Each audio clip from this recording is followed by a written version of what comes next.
Welcome, everyone. Thank you for giving us some of your time. It's a delight to have all of you here. I'm Rob Downey. I'm a family practice physician here at SVT Health and Wellness. I'm a board-certified family practice MD, and I also am now approaching about a decade of using functional medicine in clinical practice, which is a science-based tool for natural and integrative therapies being tied into conventional Western treatment. So today's topic is improving health with supplements, and it's something that I do day in and day out. And so as I started to prepare a few weeks ago, I thought, oh, that's easy. I use supplements all the time. But then as I got within about 48 hours of the presentation, I thought, there's more depth here than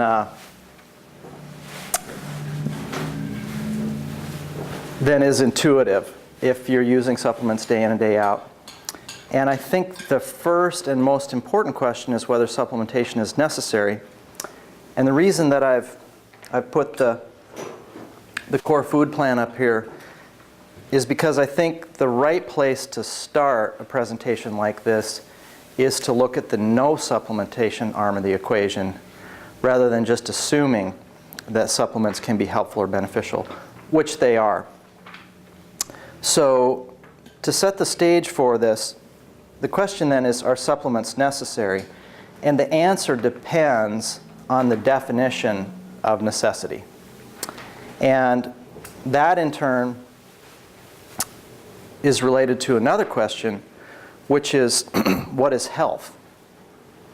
And part of what frustrates patients that I see, and I have a self-selecting audience. I see a fair number of people that wish that Western medicine was more focused on health and vitality and less focused on disease recognition and drugs.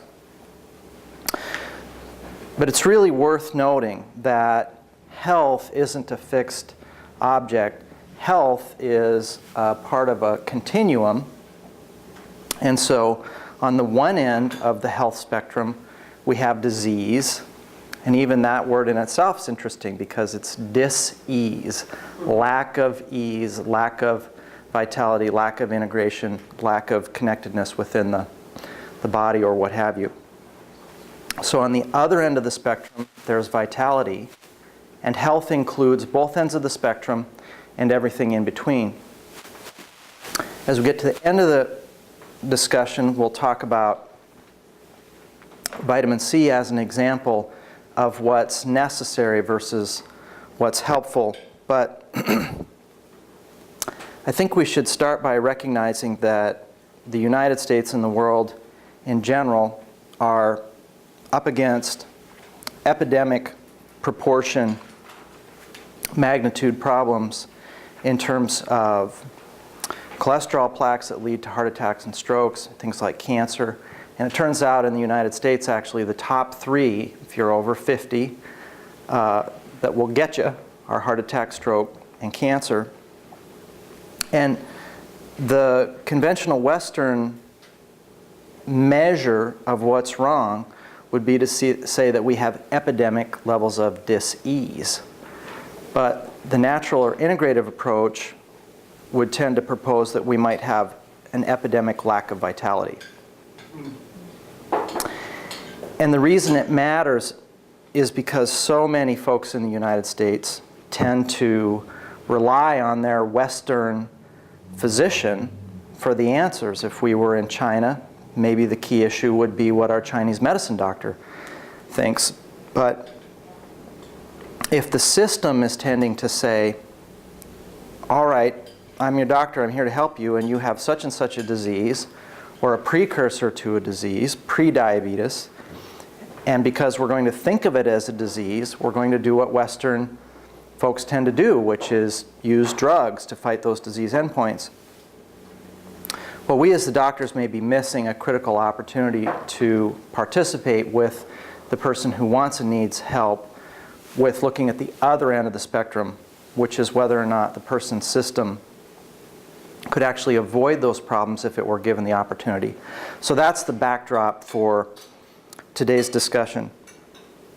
You'll have to forgive me if I wander a little, just because as I prepared for this, obviously I've got notes, but there's still a lot to cover and try to put into perspective. So I also want to let you know that functional medicine is about 25 or 30 years old now. You can learn about it at functionalmedicine.org if you're interested. And it really takes the conventional toolbox and adds to it in terms of recognizing and treating disease, which is a good thing to do, but also using lifestyle, diet, stress reduction, herbs, vitamins, minerals, a bigger toolbox. And it's a tool developed by hundreds and hundreds and hundreds of caring, wise, intelligent people.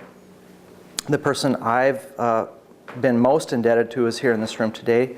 Dr. Hilary Daly, naturopathic doctor, is my natural medicine mentor, and I've now worked together with her, learning from her and seeing patients together at the point of care for nearly a decade, so credit where it's due. The thing I think we should do then is we should start our conversation by saying, well, are supplements necessary to be healthy? And one answer to that question is no. But no turns out to be tricky. And what I mean by that is if you're not going to use supplements, and I have a lot of friends that don't use supplements, I meet lots of people who use supplements, I meet a lot of people who pride themselves on the idea that shouldn't need supplements given that hunter-gatherers didn't need supplements. So let's start with the hunter-gatherers. They're out there all day, every day, doing their thing. And over hundreds of thousands of years, these hunter-gatherer societies would walk on average about 9 miles a day. And fruits and vegetables and fiber were the cornerstone of their, and is the cornerstone of their diet. And then really rich things like meat and fat would come along from time to time. And the hunter-gatherers had no access to McDonald's and didn't get sugar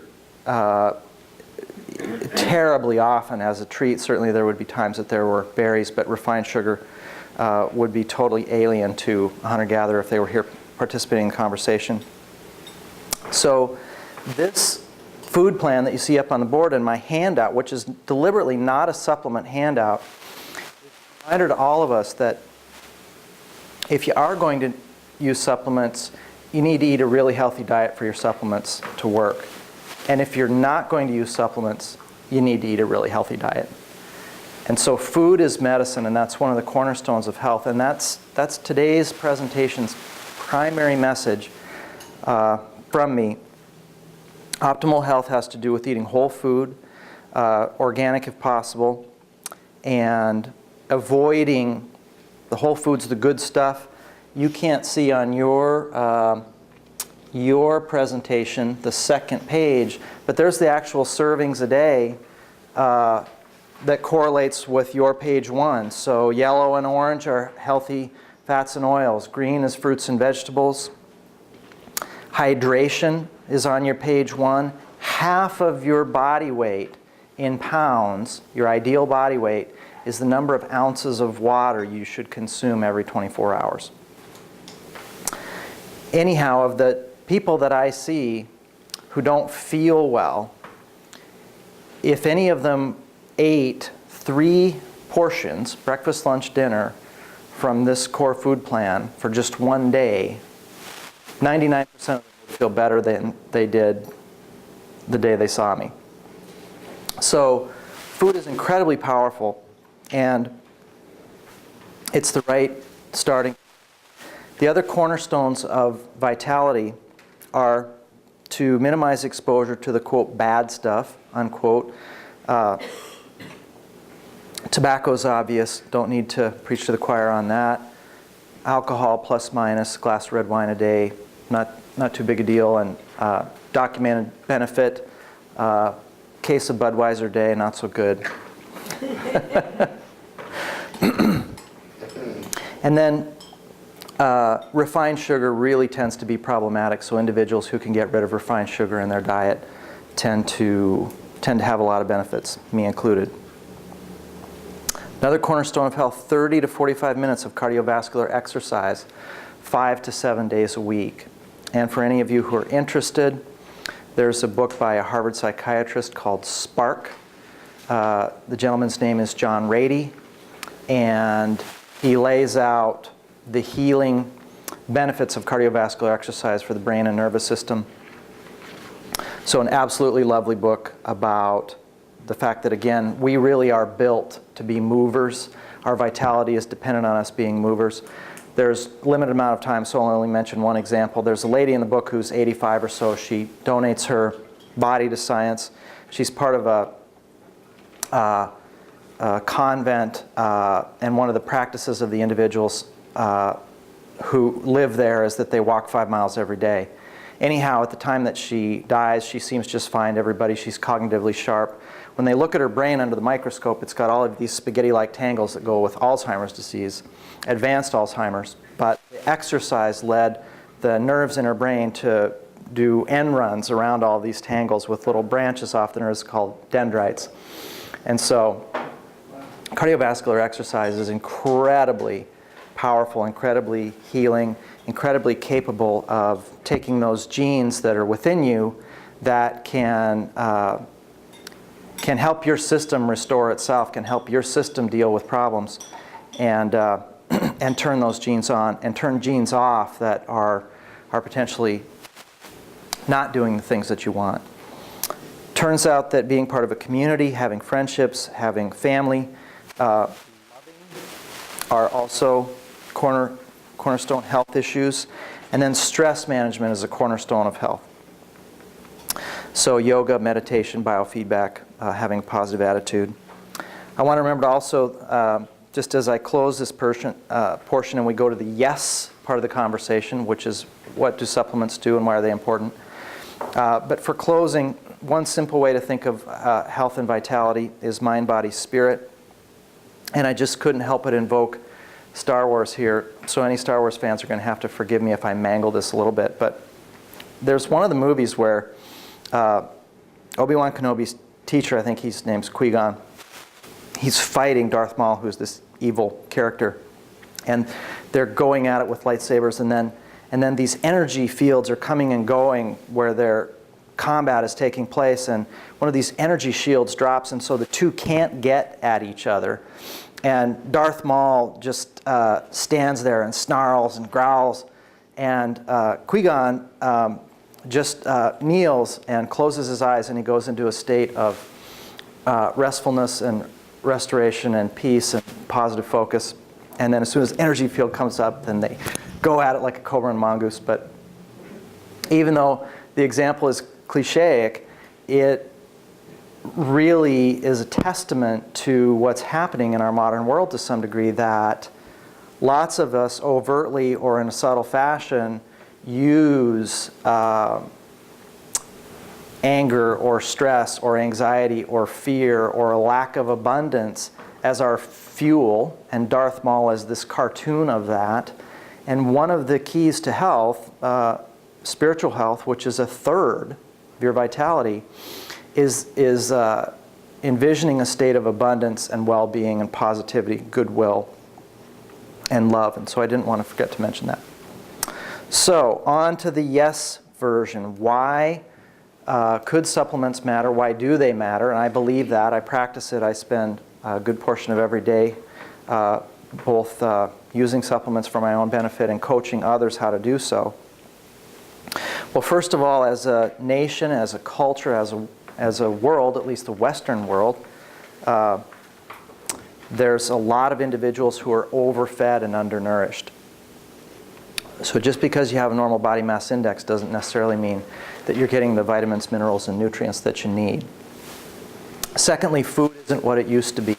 I couldn't cite the study for you now, but preparation for a presentation 6 months ago or so, I actually did run into the data that an apple isn't an apple anymore. And what I mean by that is an apple now is about 75% of what an apple used to be. And that has to do with the conditions in the soil, et cetera.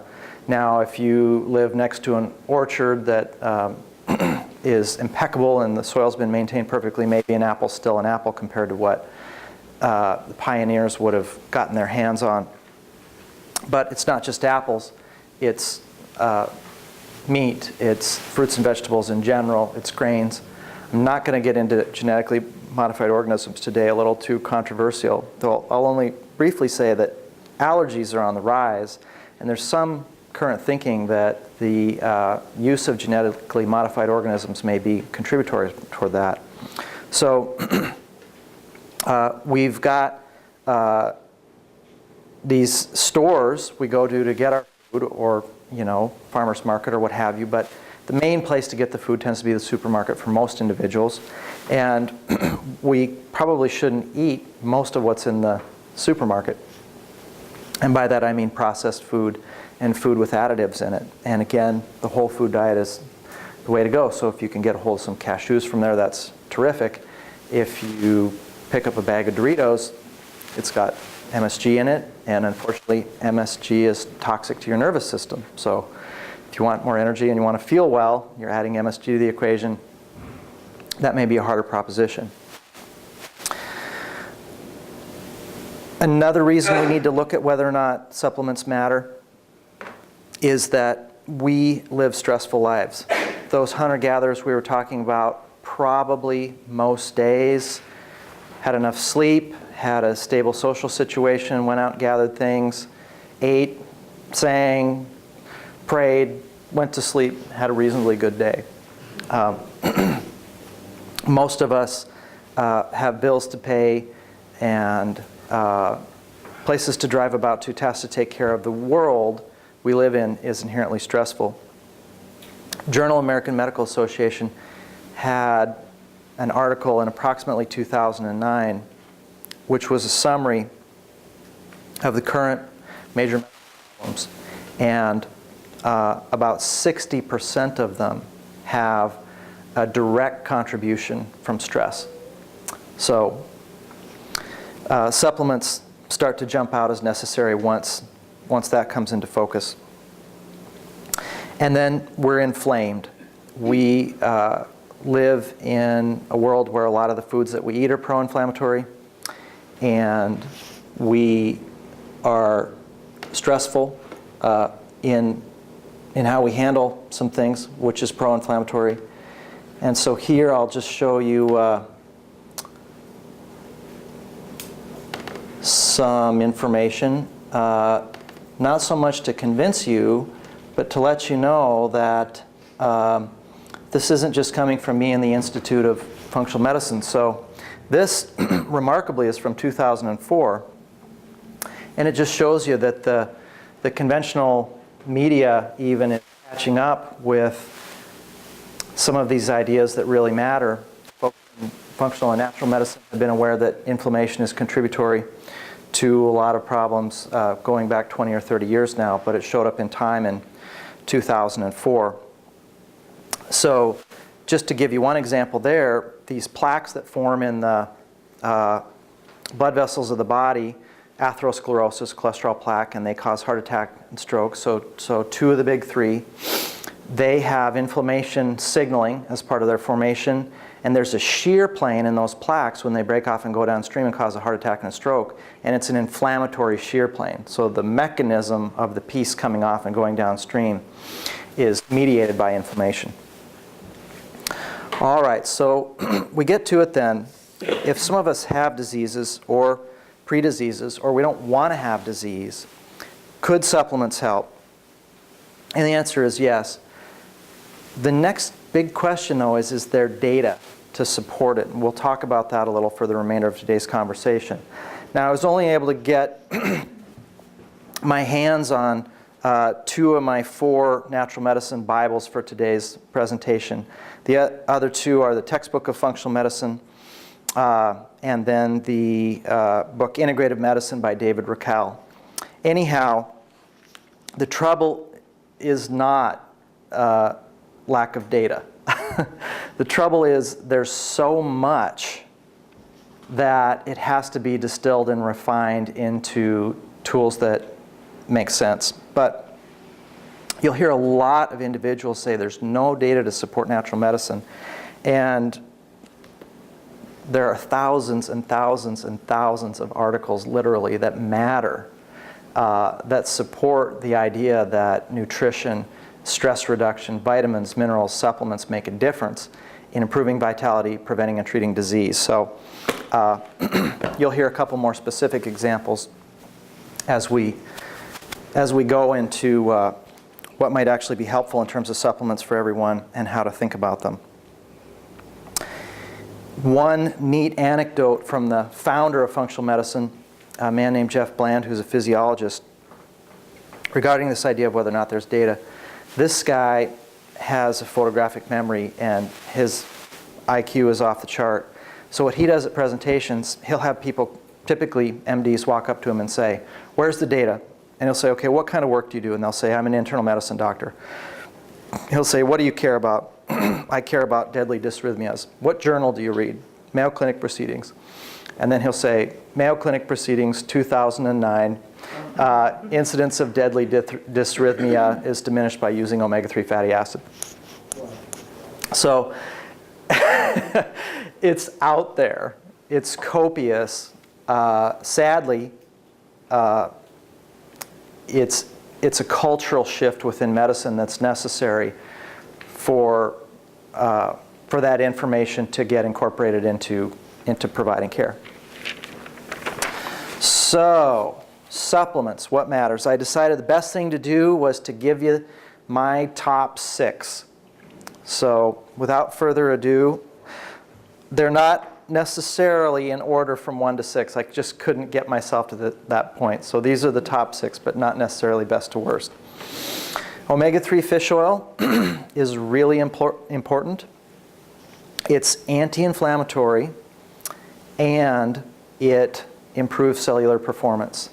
So the anti-inflammatory part, I'll ask that you take me at face value on that, though again there's lots and lots of data. The cellular performance part isn't as well known, and it's part of why omega-3 fish oil can feel miraculous to some individuals. I took care of a guy with a heart attack by age 50 who lived on McDonald's food on the road, and when he started prescription strength omega-3 fish oil, his color vision improved. And one would ask, well, how can that possibly be happening? Well, one proposed mechanism for that would be that the cells, the fabric of you at the smallest level, we're not down to molecules, but we're talking really small.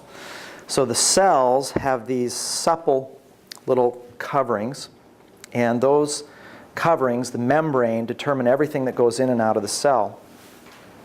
Well, the cell is meant to be supple, but not gooey and not stiff.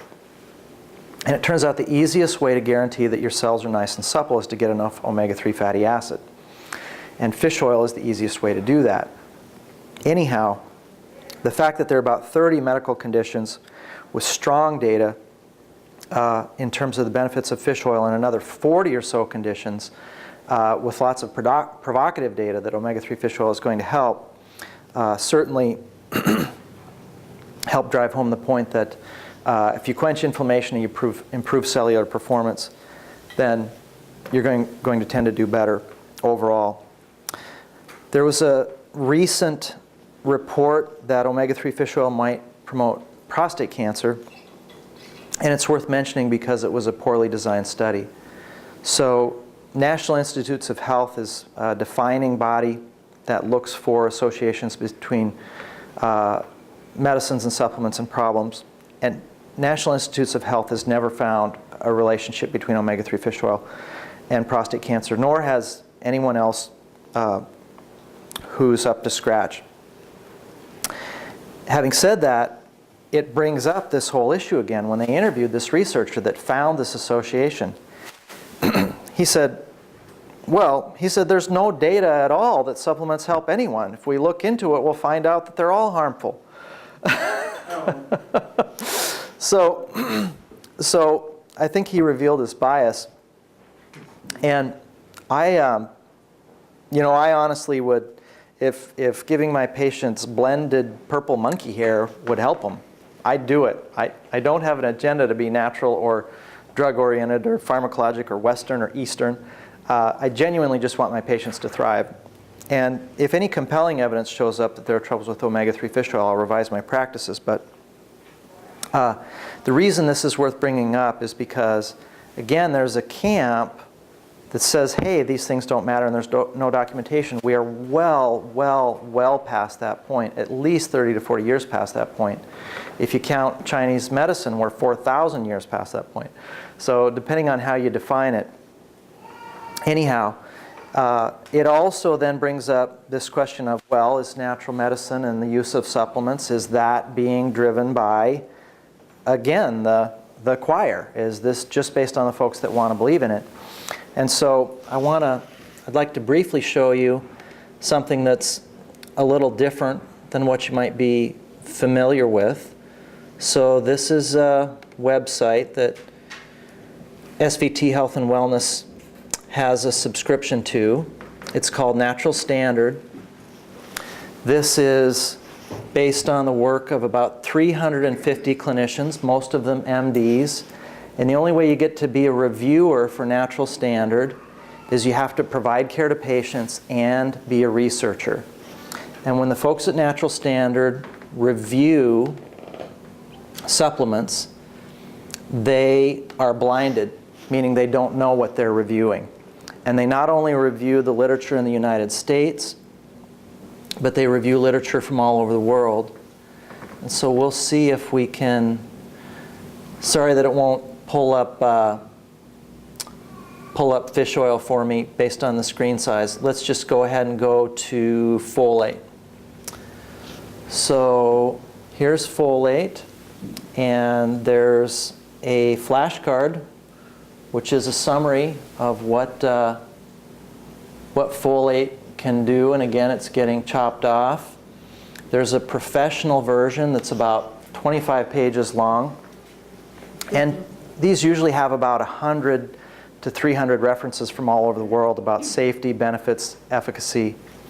So just another example of the fact that clinical medicine has progressed well past these things being used just based on anecdotal reports from one or two people that they're thought to be helpful. So let's go ahead and look at how much fish oil is beneficial and what type of fish oil is safe and wise. A gram a day is heart protective, and most fish oil capsules are 1 or 1.2 grams. If you want to fight inflammation, 3 to 6 grams a day is necessary.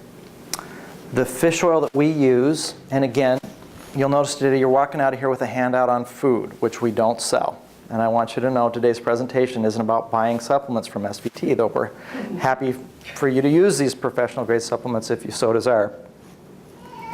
But this one is molecularly distilled. I believe we had to go to the website on this one. About 90% of them that are molecularly distilled have it right on the label. You can find that catchphrase. That means that the trace impurities in the fish oil, heavy metals or pesticides or other contaminants have been taken out. The fish filters the oil for you, which is certainly sad news for the fish, but it's good news for the human consumer. So those contaminants tend to be harbored in the meat and the bones, and then those trace impurities that are left need to be taken out via molecular distillation to use copious doses of fish oil safely. So this one is, there are other good ones. When I bring up inflammation, the easiest one to mention is folks that have uncomfortable joints. So if people have wear and tear in the joints, which is called osteoarthritis, that's not an inflammatory arthritis, but the discomfort has an inflammatory component. And I can't tell you the number of patients now that I've had that have used omega-3 fish oil at 3 to 6 grams a day and had their back improve, their knees improve, their hands improve, etc. And the reason I've fallen in love with this strategy for those same individuals is because most of those folks working on their own or in conjunction with their MD are going to tend to use ibuprofen or its cousins. And what we learned from Vioxx and Vioxx going away is that all of the non-steroidal anti-inflammatories, ibuprofen, naproxen, Celebrex, Vioxx, ever so slightly increase heart attack and stroke risk. And so folks that use 800 of ibuprofen 3 times a day for 2 decades so that they can keep gardening in the setting of their osteoarthritis are robbing Peter to pay Paul. Those same individuals who use 3 to 6 grams a day of omega-3 fish oil to have their joints feel comfortable are decreasing their heart attack and stroke risk, decreasing their inflammatory burden, etc. And fish oil doesn't have risk of ulcers or kidney damage. So these are some of the principles that start to emerge as you fall in love with and become more and more familiar with what's out there that matters.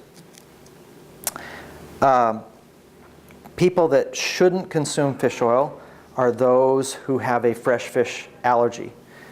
You can take fish oil safely if you have a shellfish allergy, and if you're truly allergic to fresh fish, which is exceedingly rare, you should stay away from omega-3 fish oil. People often get kind of a burp from it or an irpiness, and that can be avoided by timing the fish oil right in the middle of breakfast and right in the middle of dinner, so it's kind of sandwiched with the food as it goes through. And that effect can also be alleviated by freezing the capsules. People that should decrease the dose are those that get easy bruising, because fish oil makes the platelets in the blood slick, akin to aspirin, though less potently so. And also some folks get loose stools or unhappy guts with fish oil, and not for safety reasons, but for comfort. They need to decrease the dose. So I typically encourage people to consider 3 to 6 grams a day of omega-3 fish oil via capsules. And once you get past 3, it's hard to absorb them all at once, so most folks that follow my recommendations take 3 in the morning, 3 at night. Second item on the top 6 would be a green drink.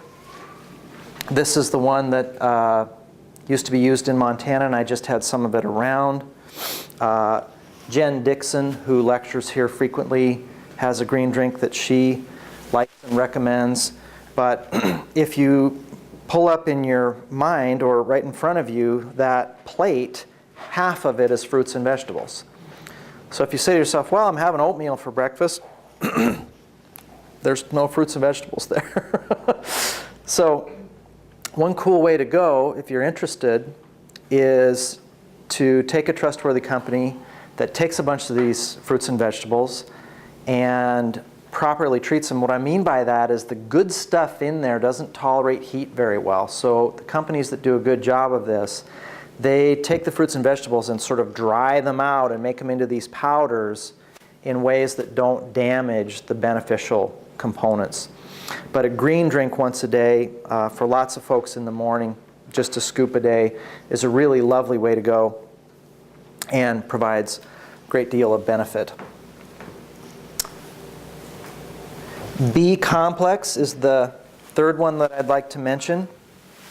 B vitamins tend to support energy and mood, and the B vitamins used together tend to be more helpful than any one B alone. It would be extremely rare for B to be toxic, but B3? 6. B6 was used in high doses by some individuals for tennis elbow, and I mean copious doses for months or years.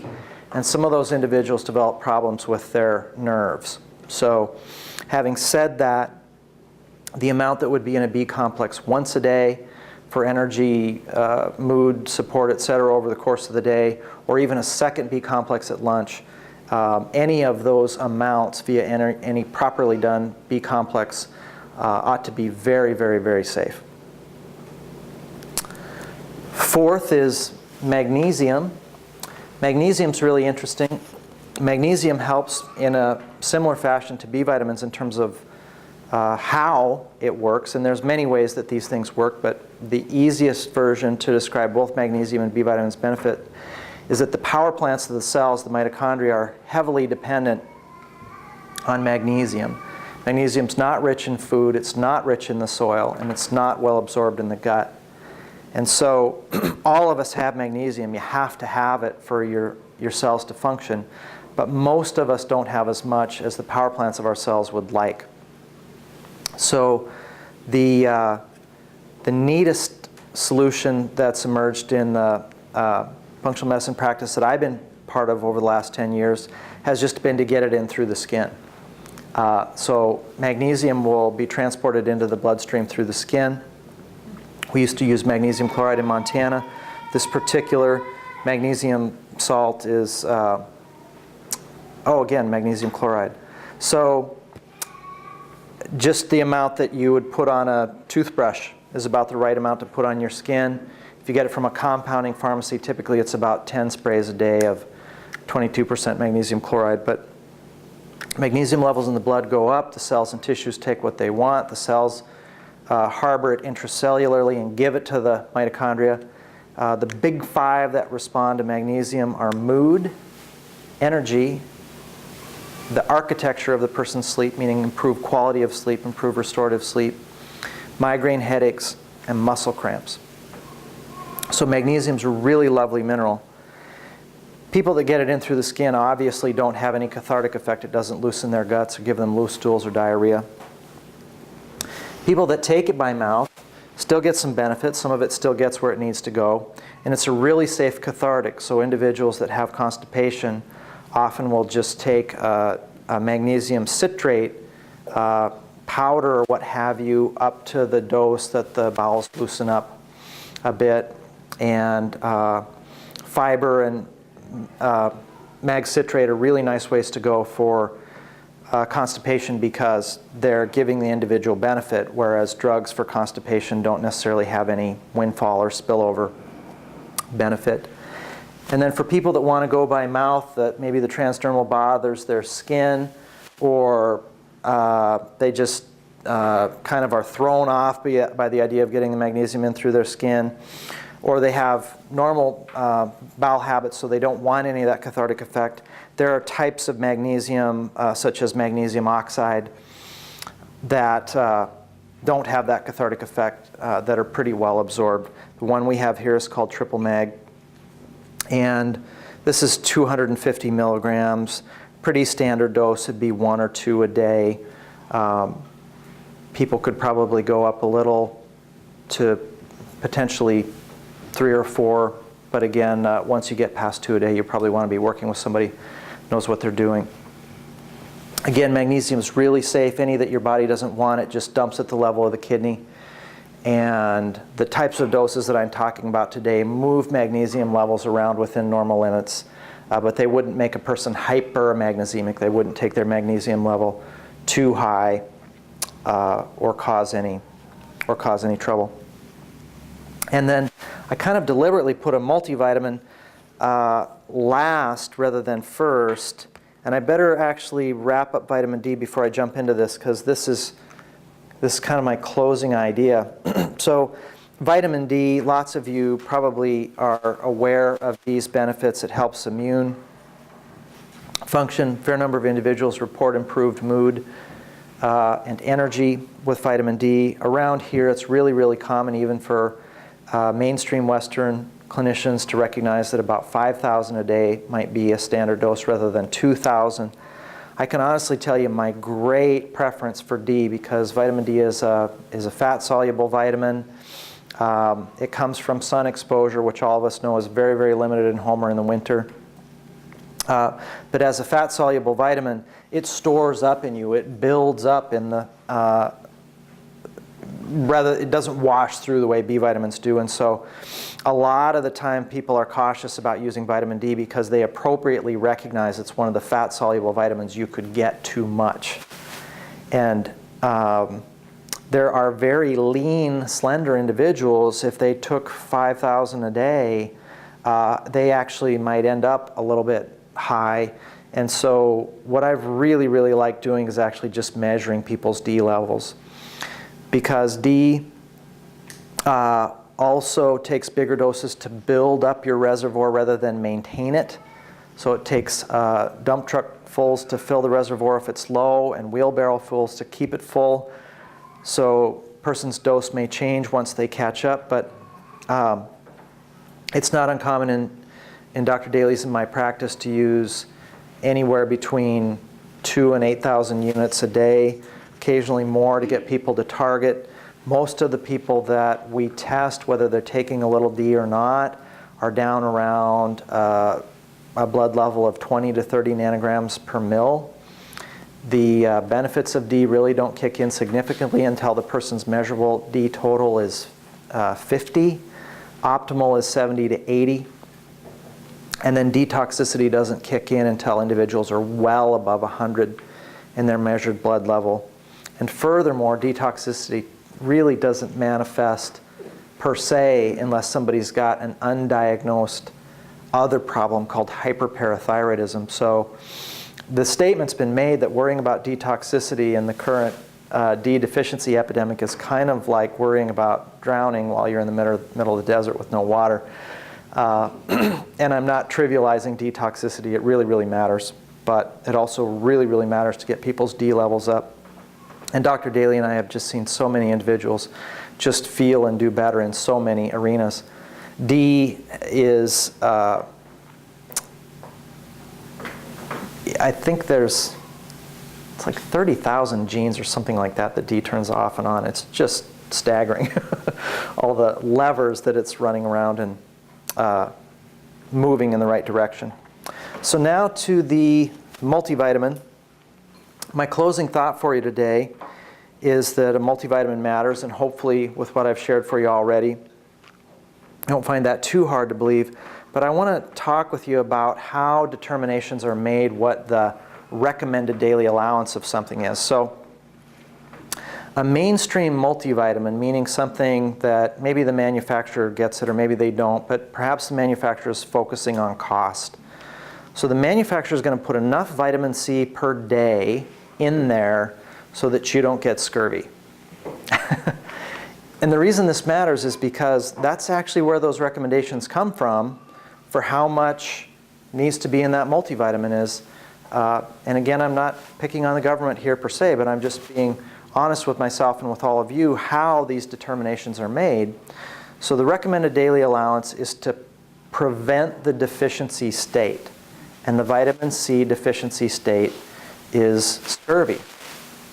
If we were talking about other things that matter, it might be there's a bone problem. So this agency says, okay, everybody should take enough vitamin C per day so that they don't get scurvy. And for those of you that don't know, that's what would get sailors, right? If they didn't have citrus with them or they were at sea too long, their hair would fall out and their teeth would fall out and their skin would get funny and they'd get really sick because they weren't getting vitamin C.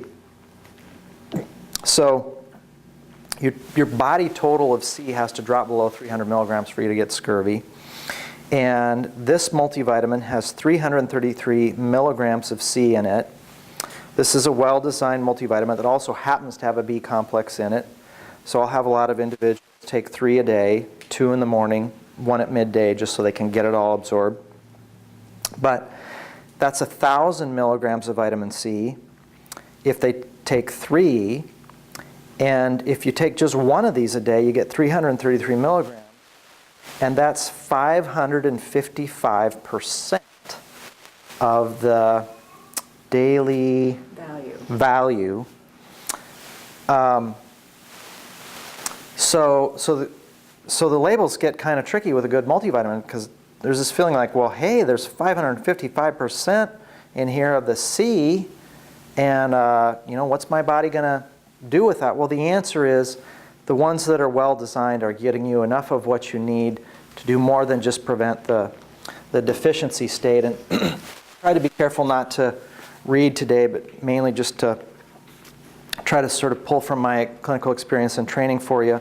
But I want to wrap up by trying to focus on this, because this to me is one of the pivots. We've already talked about why supplements, both for and against.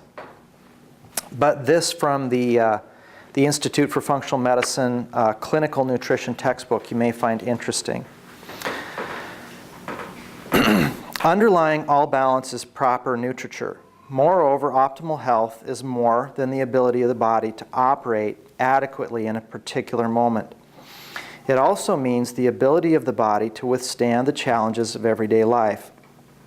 These challenges may arise from communicable diseases like flus and colds, increased stress, increased physical activity, a more toxic environment, or dietary changes. A functional approach to health means supporting the body in such a way that it can thrive despite the challenges of living, not just survive. The body, therefore, needs reserves, some storehouse upon which it can draw when it is challenged. And functional medicine looks at these reserves as part of overall health. Conventional approaches to nutriture have placed all nutrients within one of two categories: essential or non-essential. Essential nutrients have been defined as nutrients that the body cannot synthesize and that must therefore be supplied through the diet. Non-essential nutrients have been defined as nutrients that the body can synthesize and therefore need not be obtained through dietary intake. A functional perspective argues that many nutrients cannot be placed accurately within a single category. And in many cases, nutrients that have been conventionally described as non-essential may be required in the diet at specific times or in a specific individual. And so just to wrap up with C, here's what C does for you beyond scurvy prevention doses. And again, not as a conversation about C, but just as one component of a well-designed multivitamin, which has around 50 components. C is also an antioxidant. It boosts your immune system in a healthy fashion. It's an antihistamine that stabilizes the mast cells. Thus, it has utility in diminishing allergic symptoms. It has a cancer prevention benefit that's well documented. It tends to promote adrenal health, and your adrenal gland is necessary to deal effectively with stress, feel well, have normal energy. Vitamin C promotes wound healing. It tends to prevent and improve gout. It's an anti-inflammatory, and it helps you detoxify environmental toxins. So, there you have it.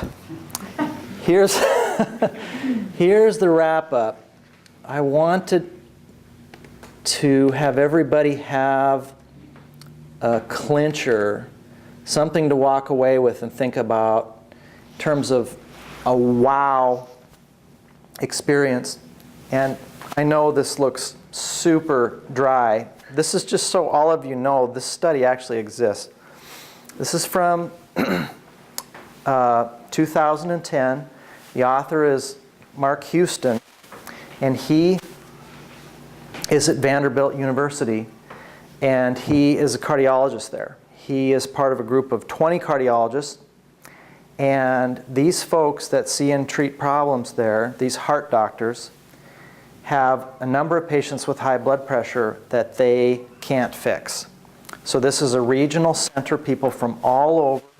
Their family practice doc, their internal medicine doctor can't turn around their high blood pressure. These folks go to Vanderbilt, and of those, there are a group of them whose blood pressure won't come down, even with the specialist just wailing on it with drugs. And I mean wailing on it. 4, 5, 6 blood pressure medicines, clonidine, beta blockers, diuretics, ACE inhibitors, angiotensin receptor blockers.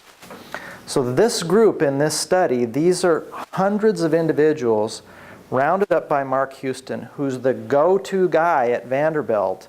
And the way he fixes high blood pressure is with supplements and diet, nutrition, exercise, stress reduction. So his study findings, 2010, hundreds of individuals, their initial blood pressures were as high as 180 to 200 on top and up to 120 on their bottom number.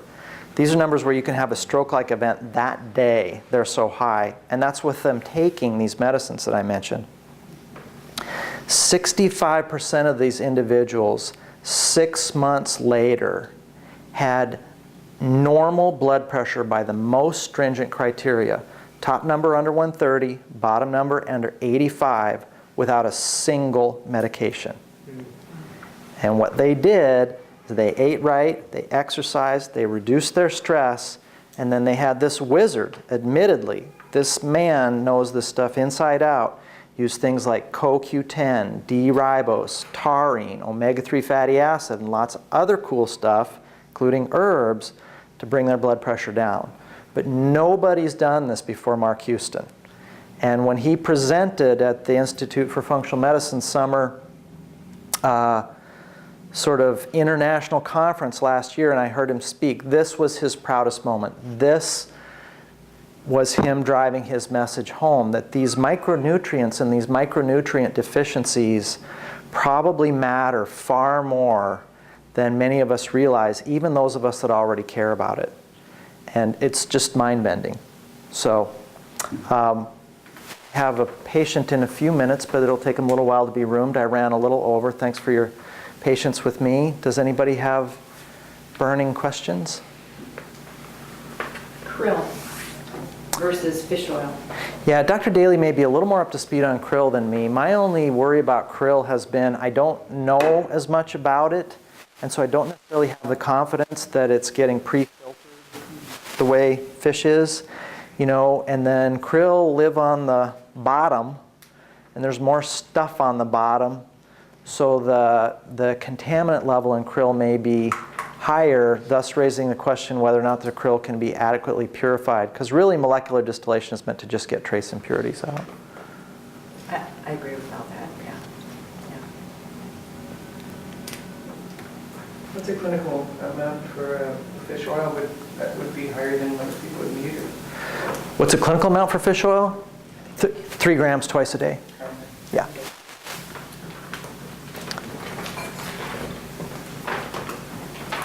And you said there was no danger in too much fish oil. You can't get too much. Well, if you drank a half a pint a day, your cells would probably get a little gooey. But you must get fish oil when you consume a lot of fish. It's a great question. Right? I'm glad you brought it up. Eat a lot of fish. You'd have to eat a half a salmon a day to get the amount of fish oil that I'm talking about.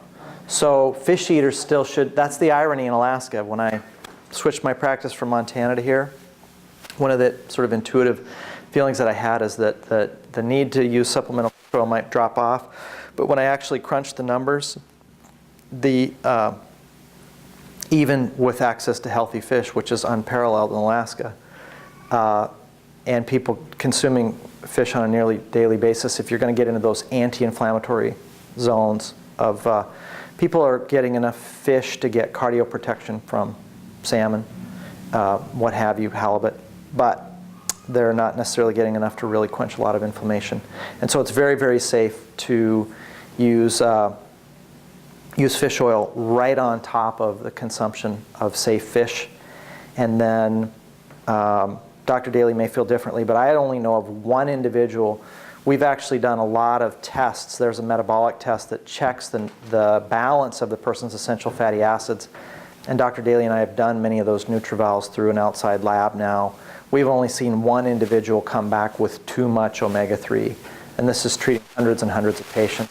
And this person was consuming massive quantities of omega-3 fatty acid.